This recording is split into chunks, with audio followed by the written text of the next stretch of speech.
Hi friends, let's continue with our more advanced example of PHP, MySQL and Nginx. In this session, we will make our MySQL up and running using the Docker. But before starting with it, we'll first revise it what we did so far. So let's revise it. So in our previous session, we have made our Go application up and running using the Docker. In our Go application, we have created a Docker file and we have make it up and running using the Docker Compose utility as you can see over here. We have first build our Go image using the Docker Compose build command, and then we have made that image up and running using the Docker Compose up command, right? So this is the first variation using the Docker Compose utility, where we have created a go.yml file and we have also created a Docker file. So this is the first variation using which you can build and up your Docker image. Now in our previous session where we have built our core PHP image, we didn't use Docker Compose utility. Instead, we have used Docker build command. So, Docker build command is very similar to Docker Compose build command.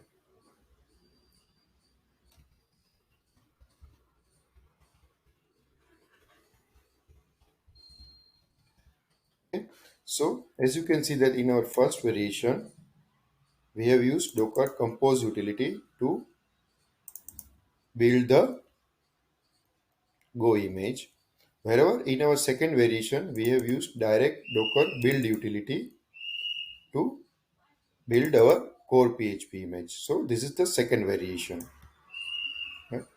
And instead of using the up command, we have also seen that using the docker run command, we can make our container up and running. Right? So we have seen so far two variations.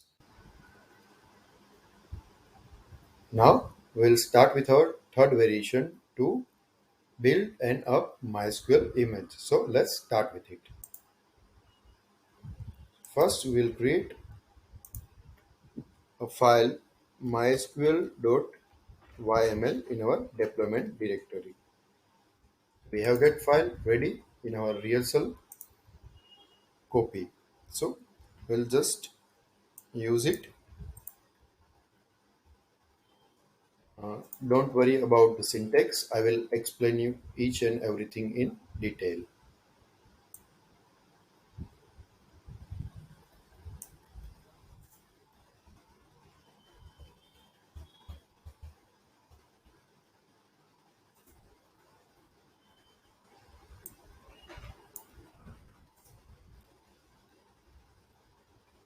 So first, quickly compare it with our go.yml file.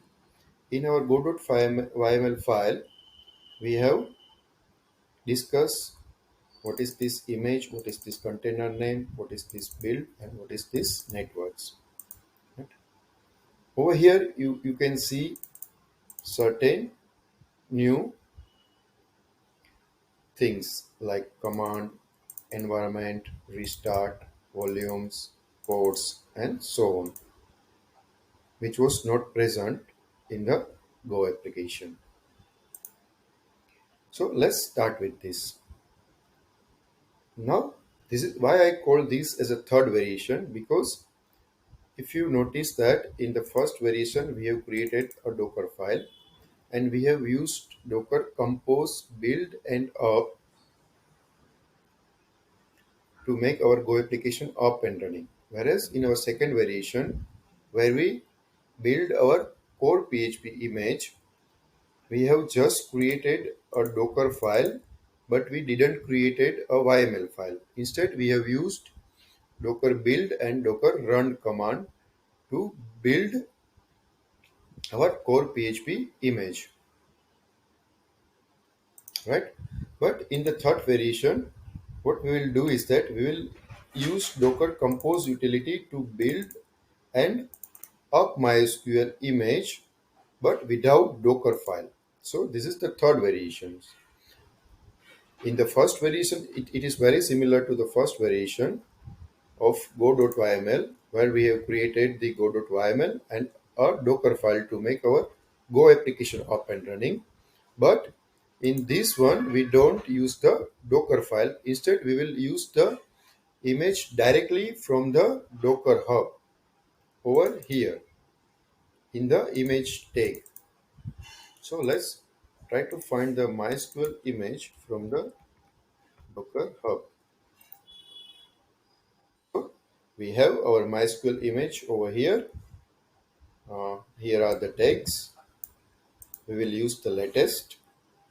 So I have over here provided the MySQL, and I can even use the latest, but latest is the by default, so we don't need to write it over here. Now, why we don't need the Docker file? Because we have created the Docker file in both our previous variations.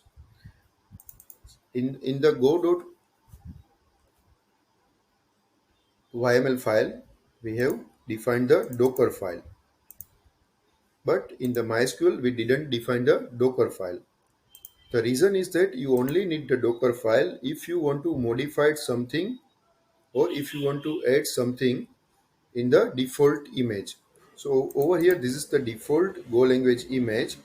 But after fetching the default image, we want to copy our Go application code within the container. So we have created a Docker file. Whereas in case of MySQL, we don't want to modify anything in the default image, and hence we don't need our own Docker file. So this is the third variation where we don't need to create a Docker file. So now I think it is clear that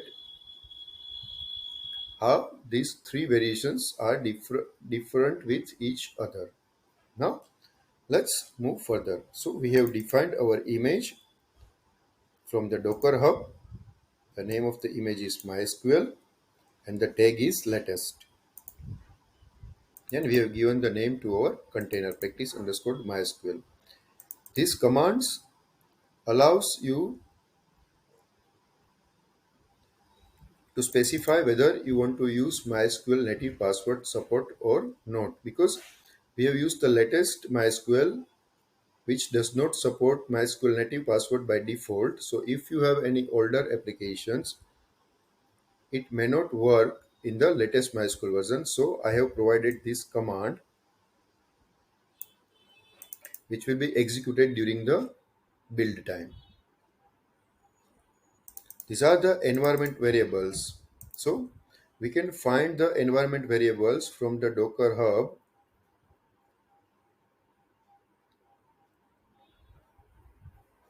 See, over here they have provided which environment variables are supported by this image. There are many environment variables over here, you can see, but we'll use the four which we need. We have set our root password, then we have set our default database, then we have set our MySQL user and MySQL password. So this is the environment variables. Then we defined a restart policy. So let me explain what is this restart policy is. So Docker provides restart policies to control whether your container starts automatically when they exit or when Docker restarts. Restarts policies ensure that the linked container are started in the correct order. We will see in upcoming sessions what are the linked containers. But for now, we'll just focus on the restart policy. So we have defined our restart policy always, which means that it will always restart our Docker container unless we explicitly or manually stopped it. So this is the restart policy. Then the very important things is this volumes. Now you know that whenever we create a database, MySQL will store that database in the where lib MySQL directory. But our container is volatile, which means it will be killed, stopped, and it will be recreated again. So it is possible that we lost our data when our container will stop and again start, because this is a temporary storage. So we need to store our this data permanently somewhere. So we have to mount this directory where lib MySQL, which is within the container, to our host system. So as you can see that I have defined volumes over here. I have given the name MySQL underscore data, and I have specified driver local. Local means that it will store the data within the container to our host system. We'll see it practically when we make our MySQL image up and running. Then I have defined the ports. This means that how you can connect with the MySQL server.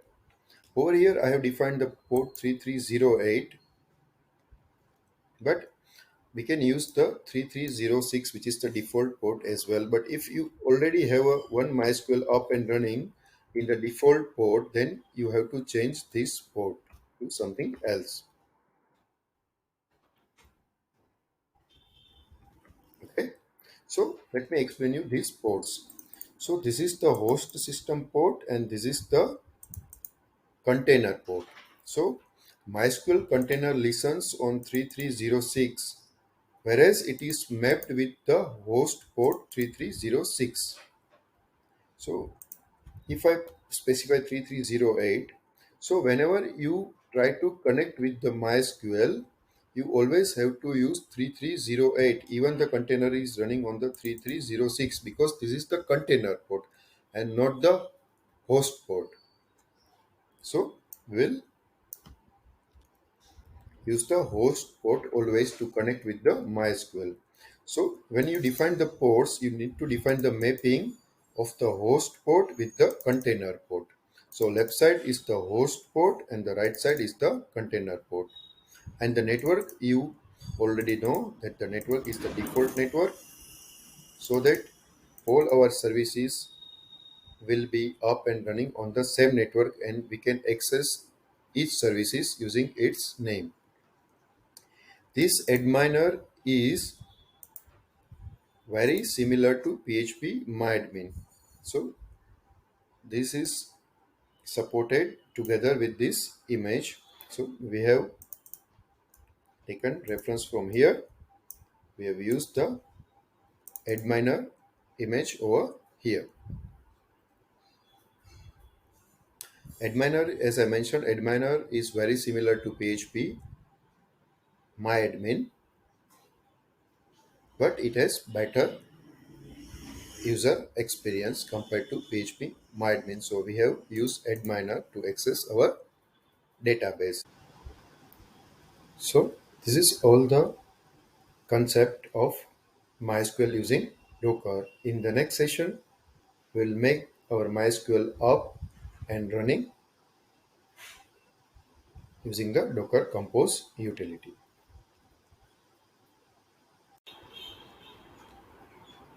Hi friends. In our previous session, we have completed the creation of MySQL.yml file, We have also discussed three variations to make Docker image up and running. We have discussed what is restart policy, what are the volumes, and what are the ports. Now in this session we will see everything practically. We'll make MySQL image build and up using the Docker Compose utility. So let's start with it. Docker Compose -f deployment MySQL and will build. So as you can see that there is nothing to build over here. And the reason is that we have a third variation where we don't have a Docker file, but instead we will use the default MySQL image as it is. So it will actually fetch the image when we will make the container up.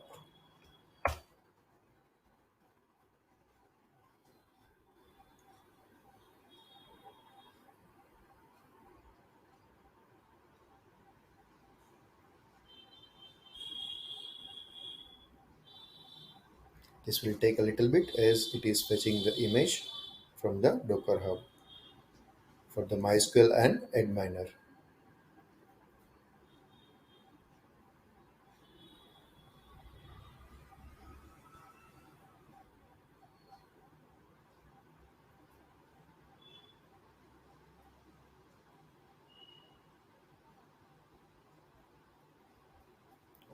Okay, so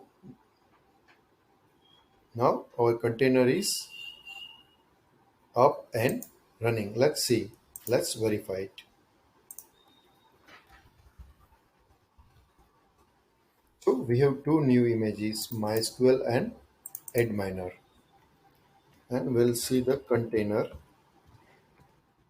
So we have two new container, MySQL and adminer. The name is practice underscore MySQL and deployment dash adminer dash one. So we have two containers now up and running. Our MySQL is up and running now. Now we'll see all these things in practice. So this is the ports over here. So you can see the ports over here. So the left side is indicating the host port and the right side is indicating the container port, right? So you can see that our port is present over here, right? Then we'll see about the mount. So we have created volumes. So let's check the Docker volume.